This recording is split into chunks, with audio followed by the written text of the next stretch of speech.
It's time for Papandayan Jazz Fest on KEL CBS The Jazz Wave. 100,4 FM KEL CBS The Jazz Wave.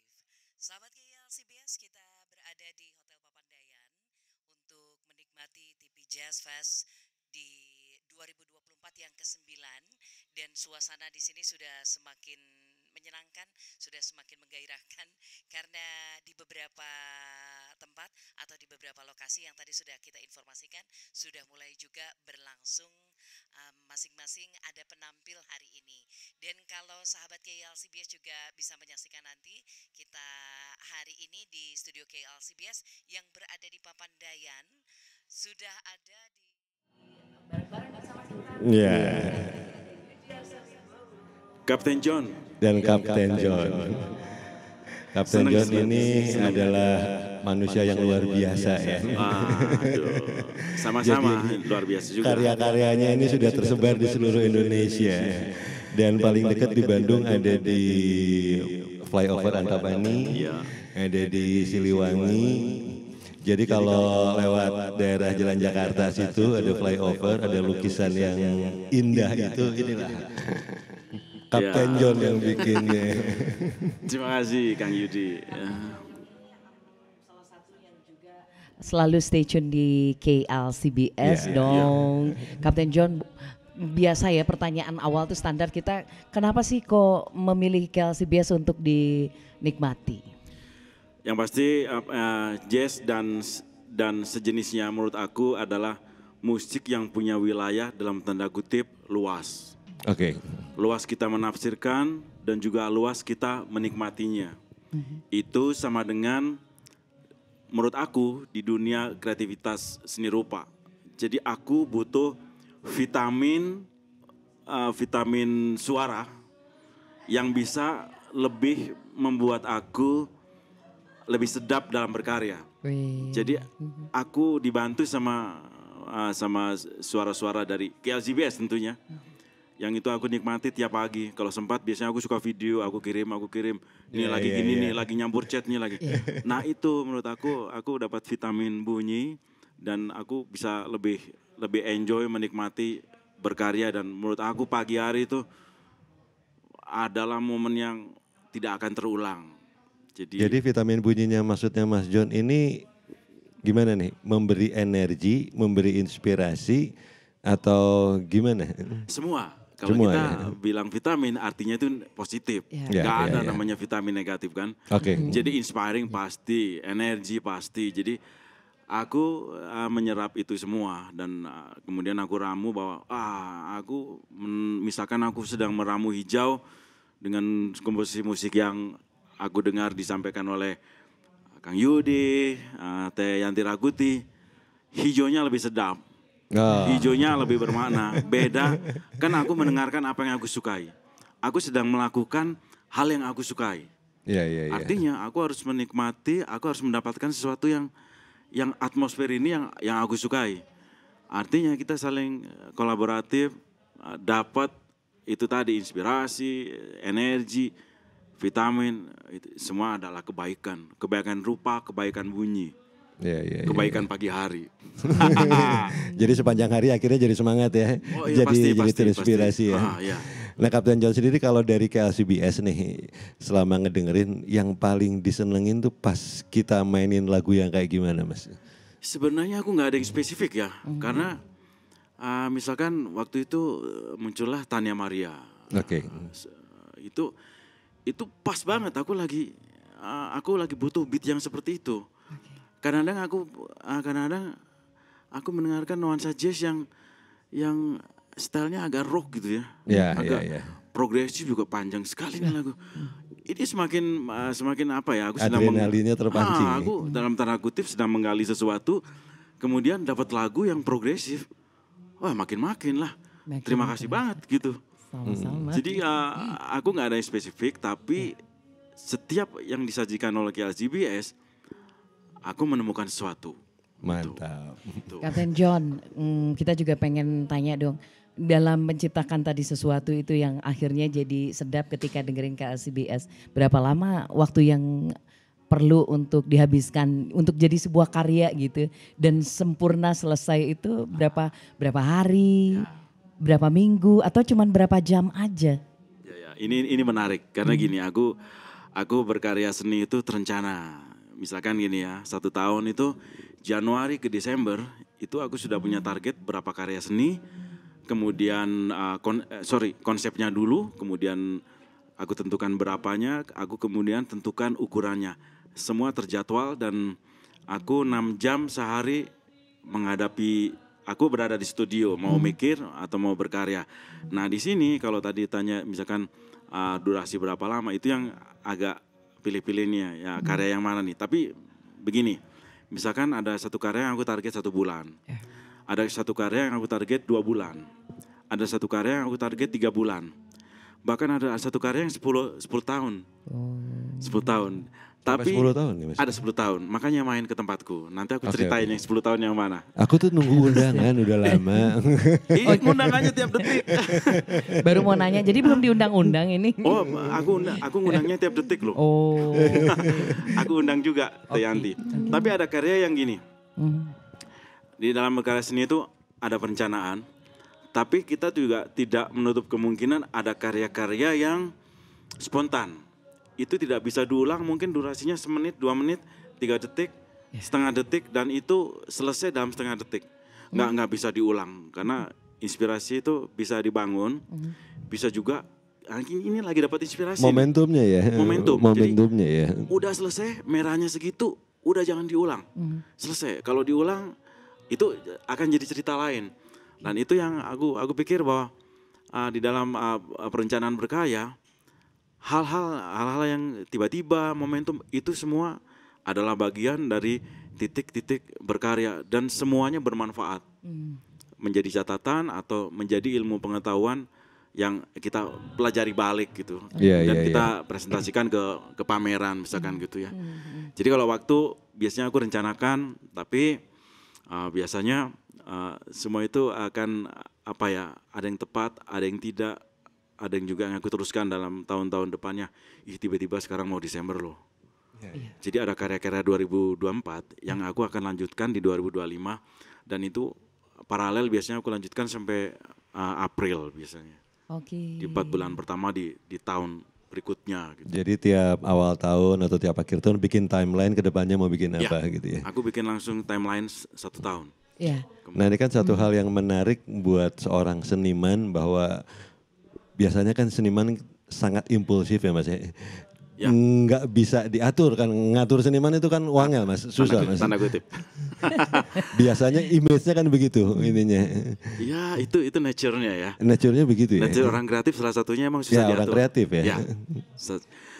Ini sebenarnya hanya style berkarya aja kok. Jadi sebenarnya gini, apapun stylenya yang dibawakan oleh kreator, seniman, apapun, itu adalah cara terbaik yang dilakukan oleh seniman. Toh yang dibuktikan adalah karyanya, prosesnya, bagaimana komunikasi dengan publik. Jadi apapun yang dipilih oleh senimannya dalam berkarya, itu adalah sebaik-baiknya cara yang oleh seniman tersebut. Karena masing-masing seniman itu beda. Namanya juga seni rupa. Rupa-rupa warnanya, bukan hanya balonku kan. Dan di seni rupa juga genrenya banyak ya, kayak jazz, banyak. Ada bluesnya, ada popnya, ada R&B-nya. Di seni rupa juga seperti itu ya Mas. Ya, blues aja kan banyak sekali kan. Agak jazz, agak pop, ada agak ngerok dan lain-lain. Itu dalam satu genre sebenarnya. Nah, Mas Kapten John ini, Mas John Martono ini Kapten kan. John aja. Kapten John yang nggak boleh disebut nama aslinya ya. Padahal nama aslinya nggak usah pakai Mas, Kapten John aja. Ya, Kapten John.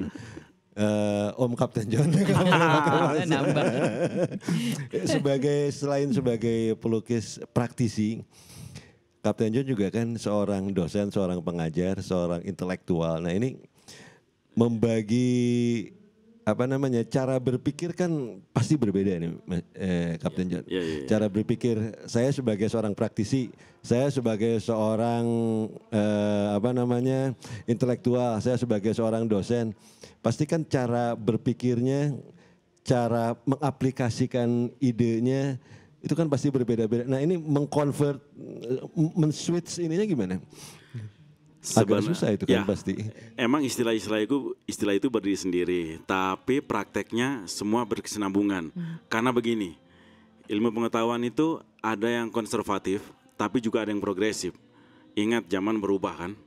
Artinya apa?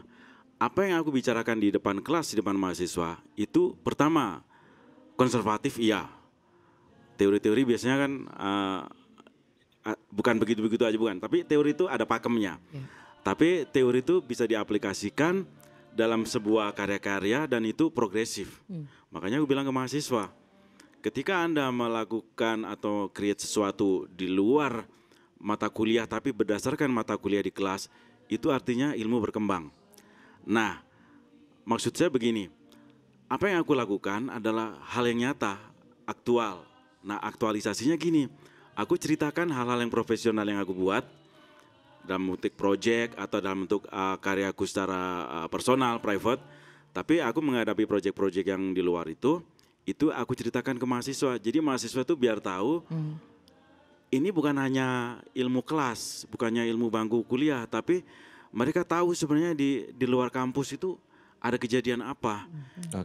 Yang berkaitan dengan profesional, nanti dia tuh mau ngapain dalam dunia yang kita bicarakan ini. Jadi hal-hal ini nyata. Jadi aku sampai bilang gini kok, aku berani ngajar karena berkarya. Jadi yang aku ceritakan ke mahasiswa real. Jadi selain pakem tadi teoretik, juga real bahwa ini loh yang terjadi di luar. Karena mahasiswa nanti akan menghadapi hal-hal yang lebih nyata dibanding yang di bangku kelas gitu. Nah itu yang ingin aku aplikasikan dan sekarang ini udah jalan memang, dan kemudian makanya mahasiswa itu juga bertanya sesuatu, ya aku jawabnya real. Ini loh yang terjadi, ini yang terjadi. Jadi mereka tahu apa yang di buku, apa juga yang terjadi di dunia nyata di masyarakat. Itu lebih penting. Saya penasaran karena mengambil tadi yang disampaikan mahasiswa itu perlu tahu juga apa secara teoritis dan juga praktek dan akhirnya kehidupan nyata ya. Nah, kalau Kapten John sendiri melihatnya gimana nih? Jazz itu juga berkembang. Gimana dengan anak-anak muda yang sekarang concern terhadap seni rupa? Ya, dengan karya-karya Kapten John sendiri yang sudah sedemikian banyak, sudah bisa dilihat banyak orang, kebermanfaatannya udah berasa. Perkembangannya sendiri untuk anak-anak muda sekarang di ini ya, di wilayah sebagai seorang seni rupa gitu. Ya, wilayah yang aku geluti itu kan wilayah imajinatif, kreatif. Kalau kita bicara imajinasi, banyak hal-hal luas gitu ya, tak terbatas. Nah kreativitas juga gitu, tapi selalu ada konteks ini kok, bahwa kreatifnya kita tetap bahwa ada hal yang semacam tanggung jawab gitulah. Nah jadi maksudku begini, mahasiswa akan berkarya mengembangkan hal-hal di luar pakem yang sudah dia terima. Nah jazz menurut aku kan ada istilah jazz it up ya. Jadi jazz itu kasana musik yang luas. Batasnya mana nih? Batasnya itu ketika dia berhenti, aku berkarya sampai di sini.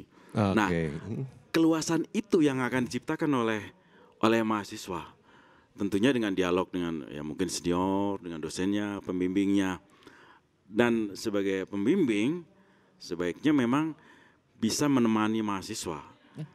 Paling tidak ngasih kode seperti ini. Kalau kamu agak ke kanan istilahnya kejeblos loh. Nah jadi sebagai teman tuh asik. Karena apa? Apa yang dipikirkan mahasiswa dalam konteks kreativitas, dalam konteks dia ingin membuat hal-hal baru, itu sebenarnya sesungguhnya dia lebih tahu daripada kita. Nah kita sebagai yang agak berpengalaman lebih duluan, itu yang akan sebaiknya kita menjadi teman yang ngasih sign, ngasih kode-kode. Kamu baca ini, kamu lihat ini, kamu buka ini, Nah, supaya apa? Dia pengetahuannya lebih luas dan dia bisa setelah tahu titik-titik keluasannya itu, dia bisa balik kepada topik yang dia mau. Aku mau di sini dengan konteks seperti inilah misalkan gitu. Jadi balik lagi ke jazz tadi, bahwa aku tahu ada mahasiswa-mahasiswa yang memang ya main musik, ya vokal dan lain-lain. Dan itu genrenya macam-macam loh. Yang main jazz juga banyak di kampus. Namanya juga seni rupa. Kadang-kadang aku suka bilang gini, kamu gak akan diterima di seni rupa kalau gak ngeband. Kadang-kadang diguyonin gitu, kamu nggak akan dilulusin loh kalau kamu nggak punya grup band, kalau kamu nggak menyanyi, kalau kamu nggak main musik. Yang bener Pak, ya maksudnya itu buat penyemangat aja, bahwa konteks bunyi dan rupa itu hal-hal dekat lah sebenarnya. Mudah-mudahan kalau bisa kolaboratif gitu, ya mudah-mudahan dia jadi anak seni rupa yang komplit lah. Ya, dan memang banyak juga musisi yang pelukis juga, banyak pelukis yang musisi juga kan. Di Bandung juga ada beberapa, ada Kapten John, ada Ami Kurniawan, ada Aldila Hamidah, ada Kang Kiki almarhum. Jadi mereka main musik, karya-karya lukisannya juga nggak main-main gitu. Kang Agus Aziz, dan musisi-musisi dunia juga banyak yang seperti itu. Paul McCartney juga pameran juga ya Mas. Dan memang, nah ini apakah ada hubungan yang erat nih antara seni lukis dengan seni musik? Karena banyak praktisi musik melukis, banyak praktisi lukis bermain musik. Kalau dibandingkan dengan karya seni lain, pemain drama sama musik atau gimana, lebih banyak yang pemain musik dan pelukis. Kenapa tuh Kapten John kira-kira? Gini aja deh. Manusia tumbuh kecil, dari kecil, yang tumbuh pertama adalah aspek emosi. Coba bisa menghitung dulu atau bisa menikmati rasa takut dan indah dulu. Pasti kan takut dan indah dulu dong. Anak umur 2 tahun kan belum bisa matematik. Anak kecil dia akan coret-coret dulu, entah di tembok, itu artinya yang tumbuh ada faktor-faktor emosi dulu. Dan apa yang dilakukan oleh siapapun di umur-umur awal, mau nanti jadi presiden, mau nanti jadi ahli kimia, mau nanti jadi ahli militer, pasti gambar dulu, pasti coret-coret dulu. Itu yang ada yang orang yang sampai umur berapapun ke bawah. Misalnya gini, Teh Yanti ini udahlah malang melintang di dunia broadcast lah. Gitu. Tapi kalau tiba-tiba dia pegang pensil, kemudian menunggu sambil habis nulis menu, menunggu makanannya datang, pasti tangannya agak gini-gini gitu ya. Itu kita nggak usah bilang jelek atau bagusnya. Tangan ini gerak gitu. Dulu pernah coret-coret, cuman nggak diterusin gitu. Kalau aku sampai hari gini suka dibilang gini, udah tua kegambaran wae gitu. Emang itu bisanya gitu. Nah, kalau soal tadi musik dan rupa itu sebenarnya apa ya? Cuman beda kertas aja. Karena gini, yang satu membayangkan mungkin komposisi warna, komposisi garis. Kalau aku bilang rupa terlalu eksak gitu, bayangin orang gitu. Tapi siapa sih yang nggak bisa mencoret garis vertikal horizontal? Siapa sih yang nggak bisa urek-urek? Nah, aku pikir orang untuk di wilayah nada-nada, melodi pasti punya sketsa itu, punya sketsa yang di kertas apa ya, itu rumusnya ada, kemudian jadi mungkin bunyinya begini. Nah, itu sebenarnya dia sudah merepresentasikan rupa menurut aku. Not-not yang dia susun, meskipun belum jadi, itu udah rupa. Bahkan menurut aku menariknya, sebelum nanti lagu itu jadi, gue pengen tahu tuh dokumennya. Itu kalau disusun, itu rupa. Gitu. Itu sebenarnya beda, kayak kita tangan ini ke sini, rupa tangan ini bunyi ke sini. Itu apa ya, kalau aku bilang eksak, pastinya sih aku agak bingung, tapi itu dunia yang sangat dekat, apa ya, tarikannya itu ya, kayak gitu. Jadi aku pengen gambar dong suatu hari, misalkan aku ada temen yang dia pintar main musik gitu ya, John kalau ini gambarnya gimana? Nah, dia ingin memulai di situ. Aku berusaha cari bahasa yang sangat gamblang, sangat ringan, bahwa itu tadi, ingat ya, dulu kita awalnya dulu menggambar loh, sebelum kamu jago main piano. Jadi gambar mulainya dari mana? Ya kamu jadi anak kecil aja, ingat masa kecil. Emang bagus John gini, udah jangan bilang bagusnya. Jalan, tangan ini jalan dulu, tangan ini jalan. Nah nanti setelah itu baru kemudian gue bikin formula yang ini tuh begini nih. Ini tuh begitu tuh, ini begini. Makanya dari sudut pandang mana kita bicara dulu supaya lawan bicara kita itu dia bisa berkembang. Jadi jangan ngomongin bagus enggak dulu. Nanti kita bicara ketika komposisi akhir aja. Toh bagus dan enggak itu relatif kan. Iya betul. Tapi yang penting proses itu dijalanin, kemudian hadir, ini keren, selesai. Gitu. Nah artinya kan apa yang disampaikan oleh Kapten John ini sesuatu yang berjalan secara nature kan. Harusnya iya. Anak kecil urak-urak Ya. dulu, anak kecil dia mungkin nyanyi-nyanyi yang orang tuanya mungkin nyanyi lagu apa sih gitu. Tapi kan tidak terus diprotes, kamu nyanyinya jangan seperti itu, tapi kan nggak gitu kan, didiemin terus. Nah, itu kan kaitannya sama sistem pendidikan akhirnya Kapten John. Ya. Nah, menurut Kapten John, sistem pendidikan yang sudah berjalan sekarang ini mendukung nggak untuk anak-anak kecil bisa mengeksplor apa yang sudah menjadi bibit mereka? Kadang-kadang kan kalau orang mau latihan main piano misalnya, belum apa-apa udah dikasih not balok nih, udah takut duluan, terus males gitu. Sebenarnya kan gini ya, kalau kita tadi kita bicara nature, kita tuh kadang-kadang lupa kenaturean kita. Oke. Kadang-kadang kita lupa bahwa sebenarnya manusia biasa aja kok. Gitu. Nah tadi lupa akan nature-nya itu yang agak bahaya kan gini, maksudnya gini. Sebaiknya tahap tertentu di sebuah pendidikan itu adalah wujud secara konsep dan aplikasi bahwa di tahap itu sebaiknya begitu misalkan gitu ya. Iya, Dan sekarang pilihannya banyak, ada sekolah-sekolah tertentu dengan kurikulum khusus dan menarik ini. Semua punya konsep perkembangannya masing-masing dan itu sih sebenarnya pilihan ya.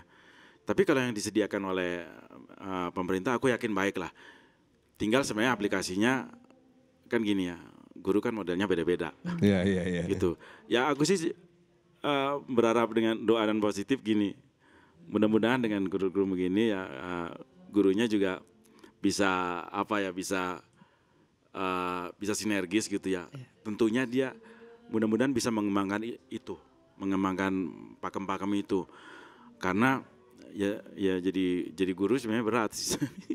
Berat. Jadi dosen itu sesungguhnya berat kalau kita menikmati benar gitu ya.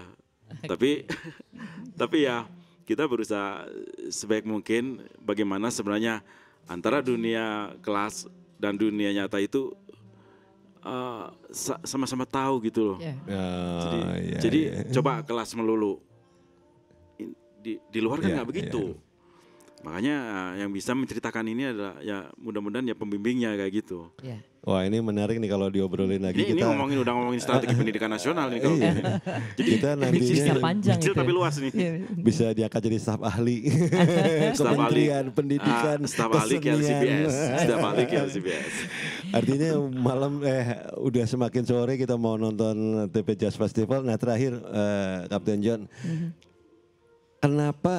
bukan kenapa, pesan apa yang mungkin ingin disampaikan buat pendengar KLCBS yang mungkin punya anak yang tertarik pada bidang seni rupa atau bidang musik?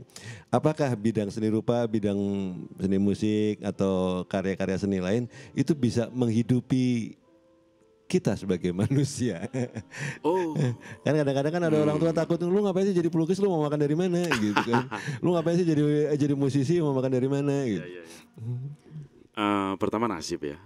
Nasib itu pasti. Tapi aku pikir nasib bisa dibentuk kok. Gitu. Jadi kedua seleksi alam. Tapi yang penting dari nasib dan seleksi alam, aku pikir konsistensi gitu. Ya aku nggak tahu ya aku ini sukses atau enggak di dunia seni rupa. Tapi gini deh. Sebentar. Sukses mas, keren mas. Iya, yang bilang gitu harus orang lain kan. Iya. Nggak boleh, gue keren loh. Nggak bisa. Gue sukses tuh nggak bisa. Tapi gini lah. Pertama aku punya keilmuan seni. Aku bisa create dan bisa mengaplikasikan dalam kehidupan nyata. Itu yang penting. Tapi konsistensi itu hal yang memang diperlukan dalam semua bidang. Nah, tidak semua orang bisa konsisten. Baru sebulan udah gak kuat, baru 2 bulan udah gak kuat. Nah, kalau orang konsisten biasanya memang punya berencana. Nah, yang kalau tadi Kang Yudi bilang sukses dan lain-lain tuh. Jadi gini, aku cuman mengilustrasikan gini. apa yang aku harap sekarang ini, yang aku dapat sekarang ini, itu adalah impian 20 tahun lebih yang lalu. Oke. Artinya kalau kita ngomongin konsistensi, nggak ada yang instan. Betul. Semua ada prosesnya. Dan setiap proses itu semacam belajar. Hari ini aku posting di sosmed karya, kemudian aku tulisin mempelajari diri sendiri. Yaitu maksudku gini, karya proses yang sudah kita buat itu semacam kita merefleksikan lagi. Iya gitu gini, benar gitu gini. Jadi setiap karya itu kayak belajar gitu. Nah kalau tadi mau seni rupa, seni musik, seni apapun, harus yakin bisa kok hidup. Dan aku dengan kondisi sistem informasi, teknologi sekarang ini harusnya bisa lebih. Harusnya bisa lebih. Dulu kita cari informasi caranya gimana? Ke British Council, ke Gute, ke perpustakaan mana. Sekarang tinggal buka. Tinggal buka HP. Tinggal buka. Tapi memang harus hati-hati ya kita menyortir informasi itu ya. Harus ada filternya. Tidak semua benar. Nah itu perlu teman untuk bicara. Oh gini loh, ini loh gitu. Kalau untuk hidup aku yakin bisa hidup. Bisa. Ya udahlah nasibnya kita bikin sendiri aja. Tapi aku yakin bisa hidup kok. Jangan menyerah pada nasib ya. Iya, aku yakin bisa hidup kok gitu. Jadi kata kuncinya adalah konsistensi dan terus belajar. Ya, percaya proses. Percaya pada proses. Nggak ada yang instan. Yang instan tuh sekarang keren besok nggak ada. Dan itu bisa dilihat contoh-contohnya dalam segala bidang sebenarnya. Dan kalau percaya proses itu yang kan karya itu kan yang dibicarakan kadang-kadang bukan hasil akhirnya aja. Story-nya, prosesnya. Kadang-kadang sebuah karya itu yang lebih menarik tuh kita bicara prosesnya. Mikirnya dari mana ya? Lagu ini, komposisi mikirnya, oh dari pengalaman ini ya. Ceritalah 2 jam, 3 jam. Lagunya cuma 3 menit. 3 menit. Nah itulah dalam tanda kutip ketebalan sebuah karya gitu. Kekerenan sebuah karya itu. Makanya dari story itu ada inspirasinya, kita bisa, energinya gini, gini ya orang bikin karya, ceritanya begini ya. Kalau dibilang tidak mudah ya mungkin tidak ada hal yang mudah, tidak ada yang mudah, tidak semua gampangan gitu.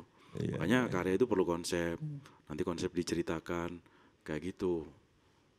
Oke, menarik nih pembicaraan kita yang bergizi sore hari ini. Asik. Sahabat KLCBS, terima kasih sudah stay tune di KLCBS. Gue juga senang Kapten nih. John, terima kasih sudah mampir di ruang tamunya KLCBS yang dipinjemin sama Hotel Papandayan. Ya.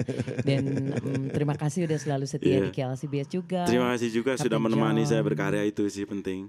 Gitu. Semoga kita terus bisa saling berbagi perasaan tadi tuh. Oh pasti, ya pasti. Berbagi cinta akan seni, cinta akan kehidupan ya. Oh itu Kapten lebih John. penting. Itu yang Bukti paling cinta penting. kehidupan itu adalah cinta seni. Iya. Nggak mungkin orang nggak punya rasa seni. Orang tiba-tiba gini, cakep ya, Seni itu. bagus ya, itu seni. Jadi sebenarnya hanya orang yang punya pikiran luas aja yang bisa mengerti seni sih. Betul. Jadi nggak langsung menjudge apa gitu. Tapi cakep ya. Kan kadang-kadang kan gini. Ada hal yang orang lain nggak bisa lihat. Tapi kita bisa lihat. Kok bagus ya. Kok ada bagusnya. Ada bagus. Ini keren sekali gitu. Itulah wilayah-wilayah nanti. Mudah-mudahan kita bisa kolaborasi terus aja sih sebenarnya. Kita nanti ngobrol lagi nih kayaknya asik harus ya. banyak hal yang nanti dari ini episode berikutnya kita akan belajar cara mengapresiasi yang betul, cara mencintai kehidupan yang baik dan benar. Aku boleh ngasih satu clue? Boleh. Gini, menurut aku seni rupa itu adalah kenyataan hidup. Ya. Memang prosesnya ada hal yang tidak nyata, imajinasi, mungkin bisa kesurupan. Tapi seni rupa adalah seni rupa itu kenyataan hidup. Kita bisa langsung lihat hitamnya bagus ya, itu pinknya cakep ya, hijaunya bagus ya. Itu kenyataan hidup sebenarnya. Jadi apa yang kita lakukan ya udah kenyataan hidup sebenarnya. Betul. Begitulah. Gaya ya. Kapten John, terima kasih loh. Sami-sami, terima kasih banget. Menemui kita di sini Nuhun. juga. Iya, Tetap setia di senang. KLCBS ya. Yap. Dan tadi Kapten John sudah nonton anaknya tampil di Cimanuk Stage. Sekarang saya mau nonton anak saya tampil. Saya juga nanti nonton anak saya. Semuanya punya junior-junior yang keren nih. Jadi seneng banget. Apa namanya perkumpulan orang tua murid. Oke, kita akhiri obrolan kita ya. Dan nanti kita akan lanjutkan lagi di studio KLCBS yang ada di Hotel Papandayan di TP Jazz Fest 2024. Oke, terima kasih sahabat KLCBS. Salam. 6 inches between my